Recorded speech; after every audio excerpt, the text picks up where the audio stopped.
Biasanya ujian yang paling berat itu akan datang dari orang yang paling kita cintai dan paling dekat dalam hidup kita. Ya Allah, apakah ini cara Engkau mengujiku? Dengan Engkau datangkan ujian dari suamiku, sehingga aku tak bisa lagi berbakti kepadanya, karena begitu sakit rasa yang aku dapatkan gara-gara ulah suamiku. Ustadz, perasaan aku tuh gak kurang-kurang sayang sama anak.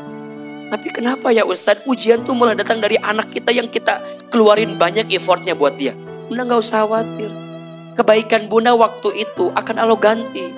Yang Bunda tangisi bukan kelakuan anaknya, yang Bunda tangisi, ya Allah maafin ya, aku belum bisa jadi ibu yang baik. Sampai Engkau mengujiku dengan anakku yang seperti ini. Nabi Nuh aja diuji sama anaknya. Nabi Nuh kurang soleh apa? Sempurna, baik, tapi diuji sama anak. Yang Nabi Nuh tangisi apa? Ya Allah, bisakah aku bersama dengan putraku di surga?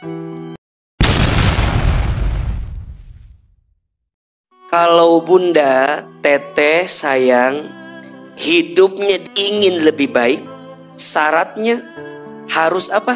Menata hati, jangan terlalu gelisah dengan masa lalu, dan jangan terlalu khawatir dengan masa depan.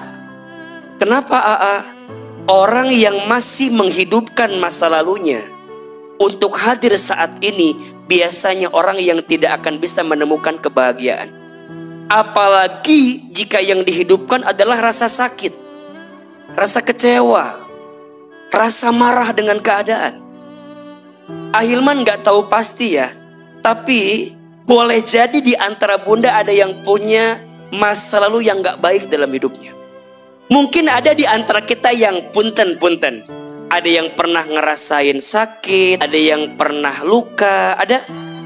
Atau izin, ada yang disakiti, dilukai, dizolimi, diambil apa yang kita miliki, ada? Itu kan sudah terjadi.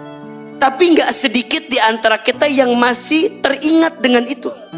Kadang kita suka ngerasa gak kuat kalau mikirin itu lagi, betul?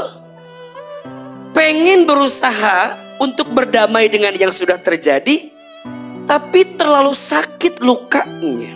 Sampai kalau Bunda bilang gini, kalau AA bilang udah Bunda maafin, Bunda suka mau ngomong gini, AA mah gampang maafin. Gak segampang itu. Terlalu berat, terlalu sakit. Ahilman, memang seberat itu, iya. Tapi biasanya yang bikin berat karena hatinya belum tertata dengan baik. Dan biasanya, mohon maaf ya, bukan berarti AA melemahkan, bukan. Tapi AA merasa, apalagi yang namanya perempuan. Perempuan tuh gak mudah melupakan sesuatu. Makanya ada yang bilang perempuan itu makhluk Tuhan yang paling susah melupakan. Izin ya, Bunda punya suami. Suami teh punya salah hari ini. Tapi biasanya yang dibahas bukan yang salah hari ini. Mungkin yang dibahas 5% yang hari ini. Tapi 95%-nya ingatan-ingatan yang ada di masa lalu. Betul apa betul? Makanya memang itulah perempuan, ahli sejarah yang paling hebat. Selain perempuan itu makhluk yang paling kuat kalau menurut Ahilman. Karena makhluk yang gak bisa ditebak cara pandang berpikirnya. Makanya wajar ingatannya susah untuk bisa lupa begitu saja. Betul gak? Tajamnya luar biasa. Tapi kan kita harus belajar menata hati itu. Mau sampai kapan kita merasa tersakiti dengan keadaan yang sudah terjadi? Mau sampai kapan kita akan terus ada di zona itu? Dan kita belajar untuk, ya sudah itu sudah terjadi, nextnya apa gitu. Dan mohon maaf, yang tidak bahagia juga orang yang mengkhawatirkan masa depannya. Sama, ibu jangan mengkhawatirkan sesuatu yang tak bisa kita genggam dalam hidup kita. Sama kayak ibu mengkhawatirkan suami. Suami ibu itu ketika sudah keluar rumah, itu bukan lagi jangkauan kita, betul gak? Titipin sama Allah. Ya Allah, aku menitipkan suamiku kepadamu. Jaga, lembutkan hatinya, perbaiki kebaikannya. Ya Allah, aku serahkan. Kalaupun kemudian suami ibu berbuat sesuatu yang barangkali gak sesuai dengan hati ibu, Allah pasti tahu apa yang terbaik untuk ibu. Ada bahasa yang sering AA sampaikan, jangan terlalu menggenggam pasir berlebihan. Karena engkau tidak akan pernah mendapatkan pasir itu. Yang ada engkau hanya akan kehilangan pasir itu. Sama dengan perasaanmu. Jangan terlalu menggenggam perasaan berlebihan. Karena engkau tidak akan pernah mendapatkan, yang ada hanya kehilangan perasaan itu. Nah Ustadz, berarti kalau kita hidupnya mau lebih baik, harus belajar menata hati. Kadang yang namanya hati itu, Bunda, memang punya sifat terbolak-balik. Maka dalam bahasa Arab hati itu disebut dengan kolbun. Kolbun itu artinya sesuatu yang mudah terbolak-balik. Maka yang namanya hati nggak akan bisa lurus terus gitu Bunda.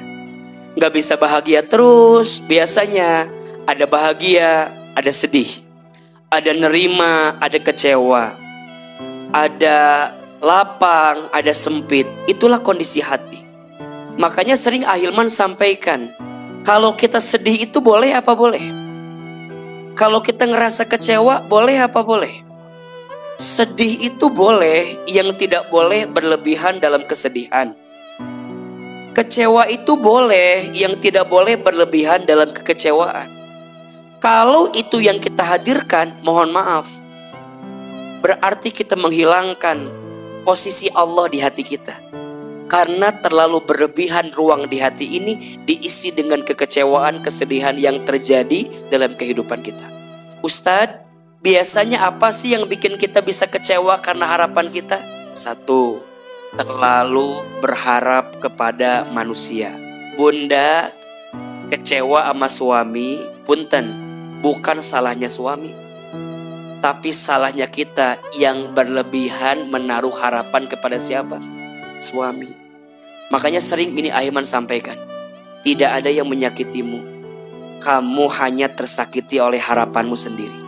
Maka mohon maaf ya, kata Imam Syafi'i rahimahullah, barang siapa yang terlalu berharap kepada selain Allah, maka Allah akan hadirkan di hatinya rasa sakit, pedih, pengharapan kepada makhluk.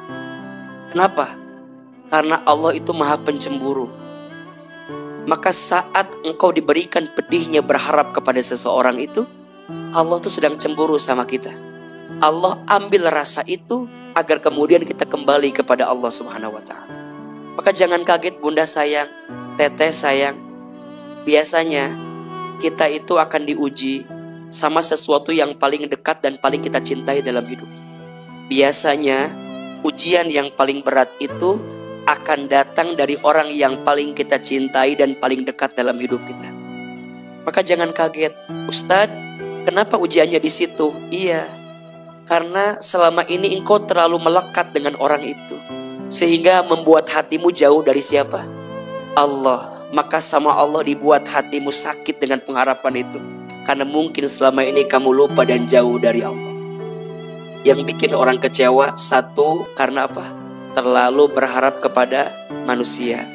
Dua, yang bikin orang kecewa itu biasanya karena jauh dari Allah. Biasanya rumusnya begini, lebih dekat, lebih cepat, dan lebih mengusahakan.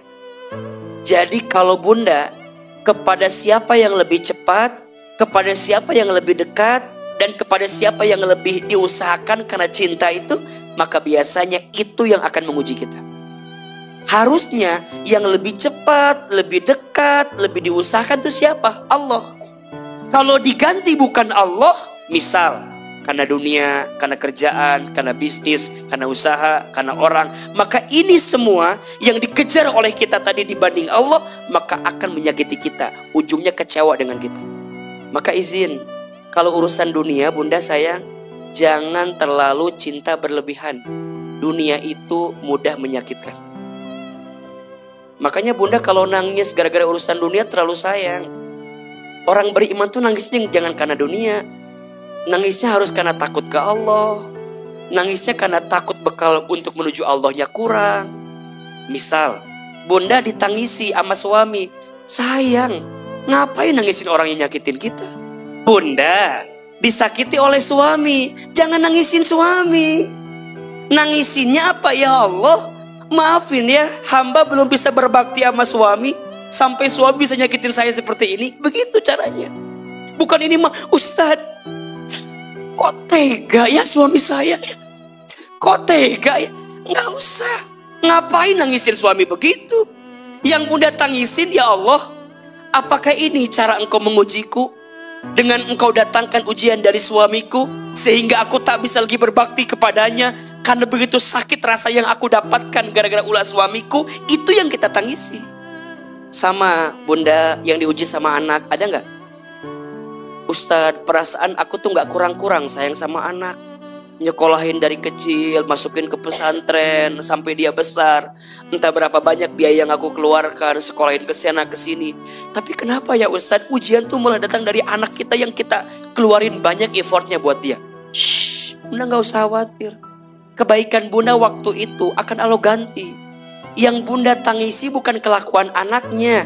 Yang Bunda tangisi, ya Allah maafin ya, aku belum bisa jadi ibu yang baik.